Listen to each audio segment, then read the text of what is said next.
In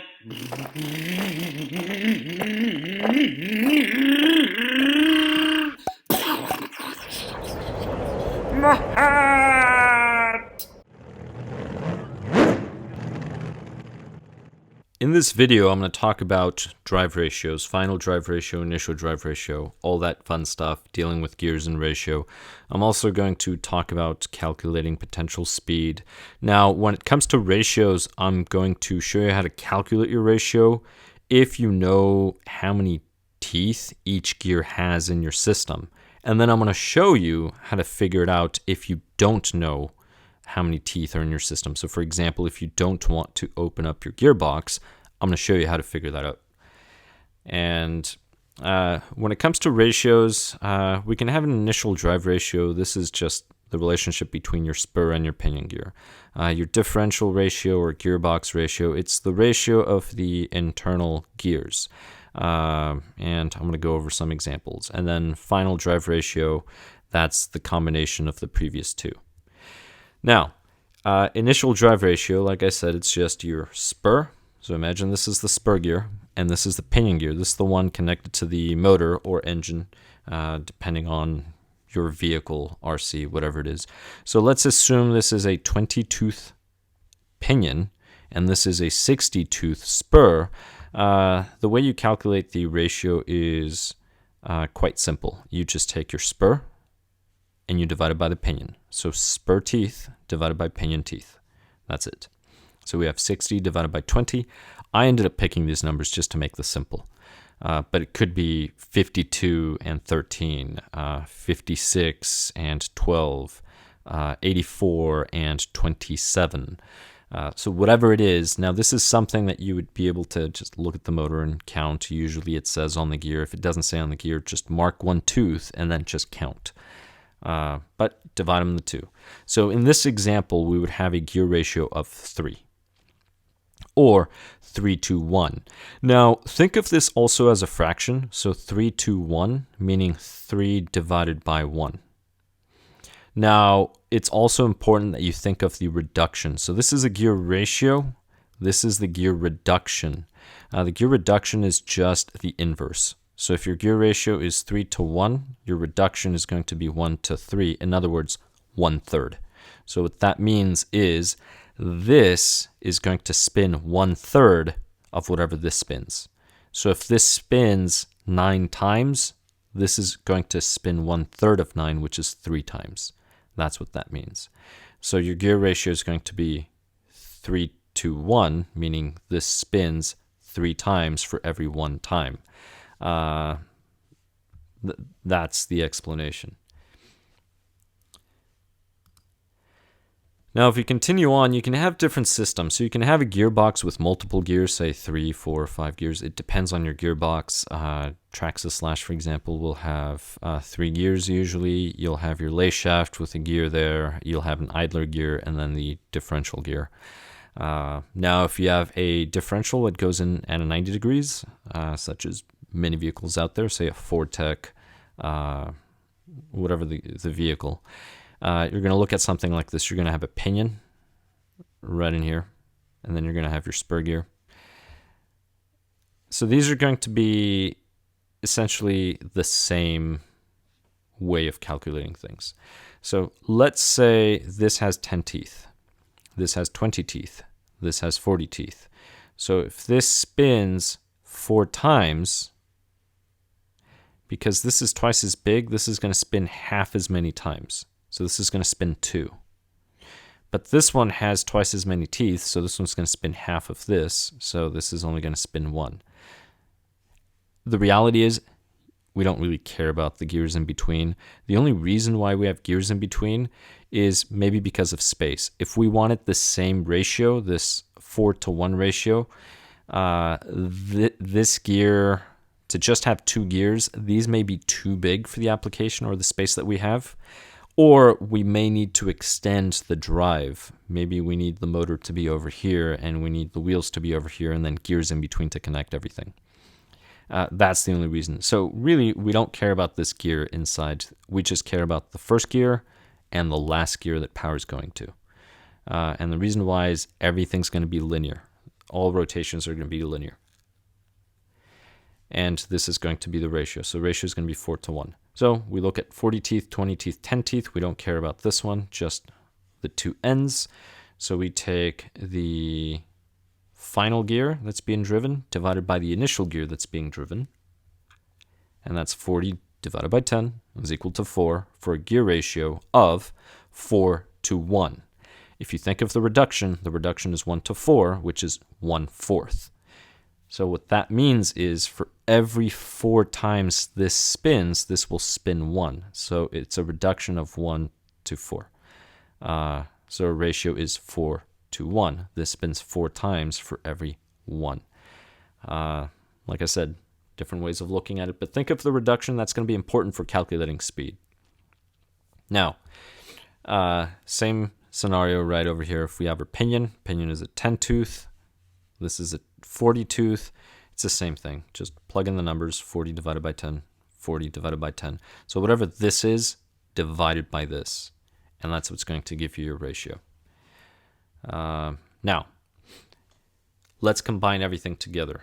So now we know what our differential or gearbox ratio is, and we know what our initial ratio is. So now what we actually want to find, which I should change here, we want to find our final drive ratio, or FDR. So our final drive ratio is just going to be the product of both of the previous ratios. You take your initial ratio, so if you remember from our first example, our initial ratio in this example was a 3 to 1.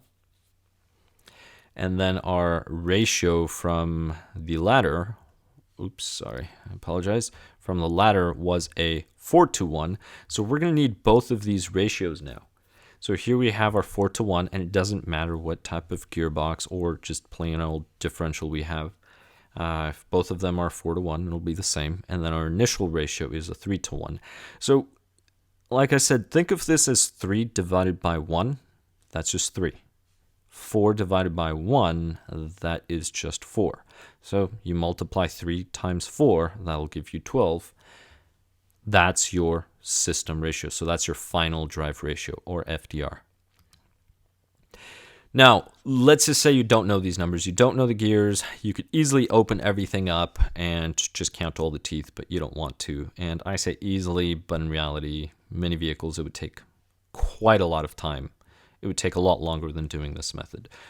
For this method, I recommend you remove the motor, or at least just remove the pinion gear. You don't have to remove the motor. If you just remove the pinion gear, then you can slide the pinion gear back in, tighten it, and then you don't have to worry about meshing.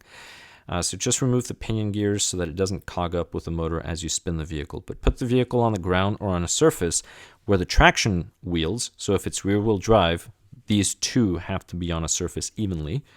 If it's four-wheel drive, then put all 4 wheels on the ground, tabletop, whatever, flat.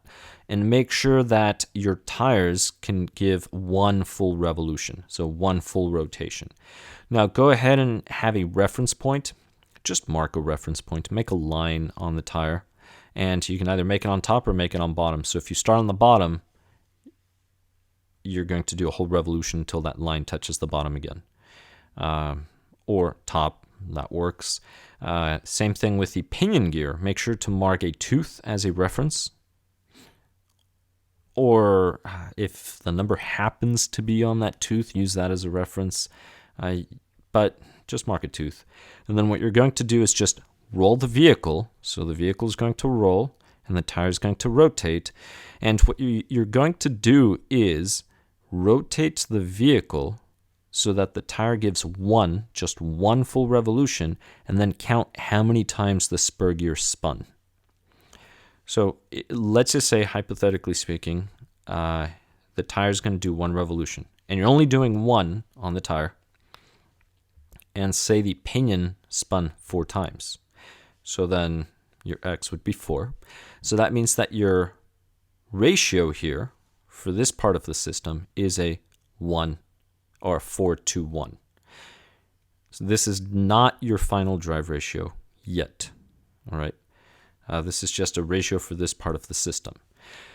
So once you have this, everything else is quite simple and straightforward. Now, keep in mind the reduction, 1 to 4, 1/4, but 4 to 1 as far as we're concerned right now. Now, you just need to know how many teeth are in your spur and your pinion. Well, you've already removed the pinion, so just count the teeth or look at the number. Many times there's a number that's lasered on or etched on. And then your spur will many times have a number. If you cannot see it because of a slipper clutch or whatever it may be, just count the teeth, right? You have a reference point, so just start 1, 2, 3, 4, 5, etc. And then divide spur divided by pinion. So let's just say your spur was 60 and your pinion had 20 teeth. That would be 3 to 1.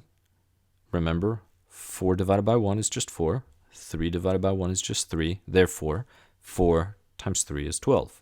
So this is how you would figure out your final drive ratio if you did not know what it was and everything was sealed in here in your differential or gearbox and you didn't want to tear that open. That's actually the easiest way to go about. Now, if we continue on, now remember the gear reduction? So gear reduction is just the inverse. So take your FDR, your final drive ratio, and just take the inverse. So if it's 12 to 1, that's 12 divided by 1. So now 12 divided by 1, we take the inverse, just flip them. We have a 1 to 12, which means that we're going to be using this 1/12, or divide whatever we're going to work on in a bit by 12, to figure out our potential speed. So the other thing that we're going to need to know is the final tire revolutions. So this is actually what we're figuring out. And in order to figure out what our tire revolution, right, so our tire's spinning, how many revolutions this is giving, we need to figure out what the revolutions of the source engine motor, what that is. And then all we do is we just divide it by that number, or we multiply it by whatever that fraction was, correct? So we're dividing by 12, or we're multiplying by 1 divided by 12.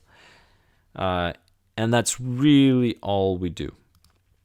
So how do we figure that out?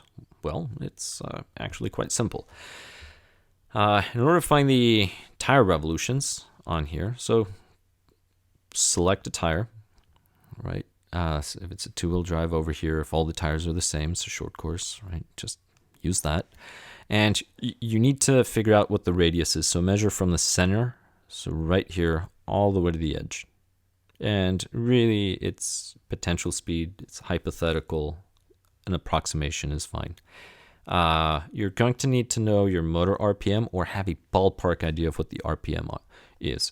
So if you have, for example, KVs, if it's an electric motor and you know what the KVs are, multiply it by voltage, and then you'll have a rough idea of what your RPMs are.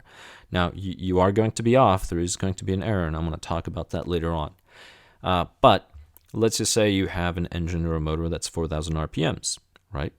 And you have a total reduction of 1/12. So reduction of 12. So that means it's 40,000 divided by 12, or 40,000 times 1/12. So take 40,000 divided by 12, you're going to end up with 3,333. Now, I'm rounding to significant figures. It would be 0.33, but that decimal doesn't matter. It's very insignificant. So now that we know the RPM, so what RPM the tires are actually going to be spinning, which is normal, your tires spin slower than your motors as far as RPMs.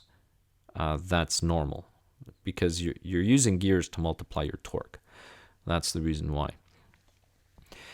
Now, we know what the final tire revolutions are, 3,333 in this hypothetical scenario. Now we need to know what the radius is. Now let's just say your radius was 5 centimeters. Now just use millimeters or centimeters. Don't use inches. I don't know why you would use inches unless, I really don't know why.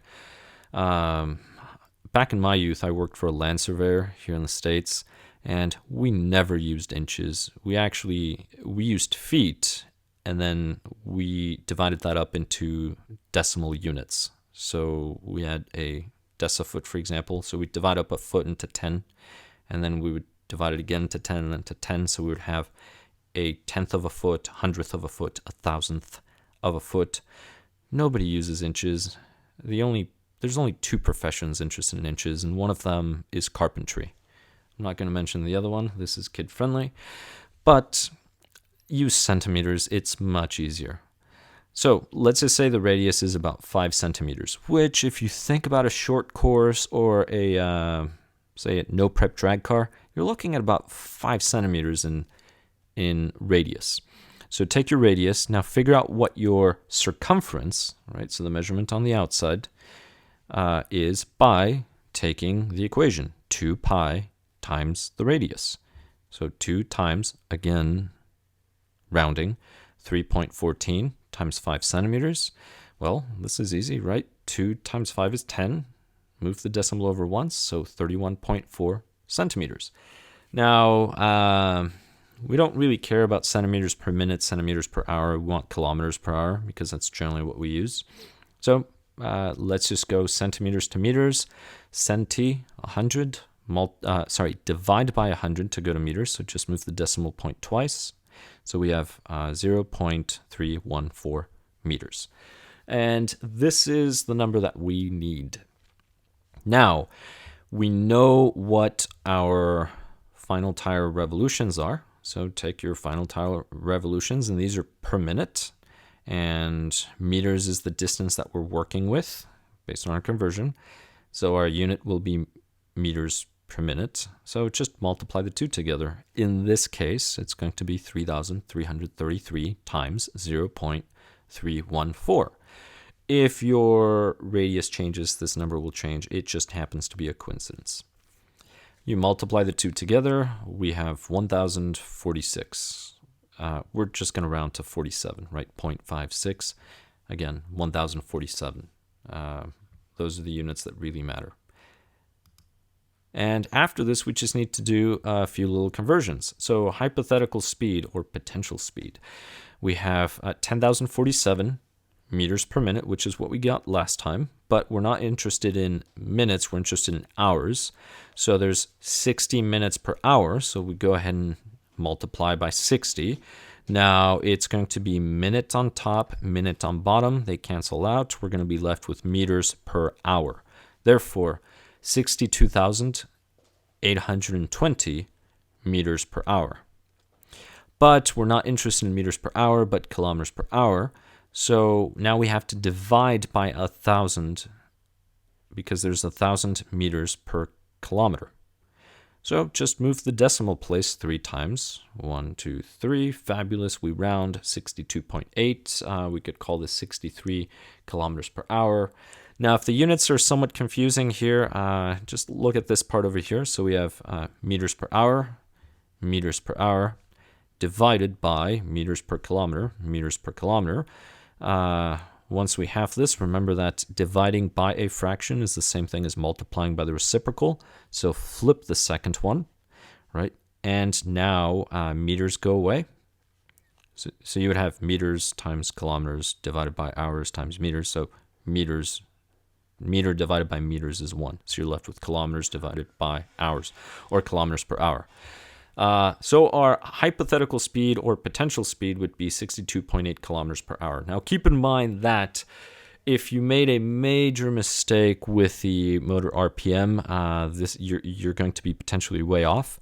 The other thing too is keep in mind the size of the vehicle. There's going to be friction between just in the motor, the bearings, the gears, between the tires and the surface. There's going to be air resistance as well. So don't be surprised, depending on the type of vehicle, if you have a 5 or 10% loss due to a variety of factors. It really depends on your vehicle. But if you have a pretty good aerodynamic vehicle and you're not exceeding speeds of, say, 60 kilometers per hour, you can usually come quite close. I did that. If you watch my video on potential speed with a Fortec, so Fortec speed runs, I go through a whole calculation. I'll put a link to that video in the description. I actually nailed it. Well, if you're within a kilometer, you're really good, right? If you're within 5%, you're very, very good. Your calculations were great. But this is it. I hope this was helpful, and this was actually thanks to somebody's comments and questions. So please ask questions whenever in doubt. It helps me explain further and also provide some of these videos. Keep in mind that you're probably not the only one with such questions. So thank you very much. I believe it was Emery that asked some of these questions, so thank you so much, Emery. Please like, subscribe. I hope this was useful information, or at least entertaining. And like I said, please subscribe. It really helps a lot. And I'll catch you in the next one.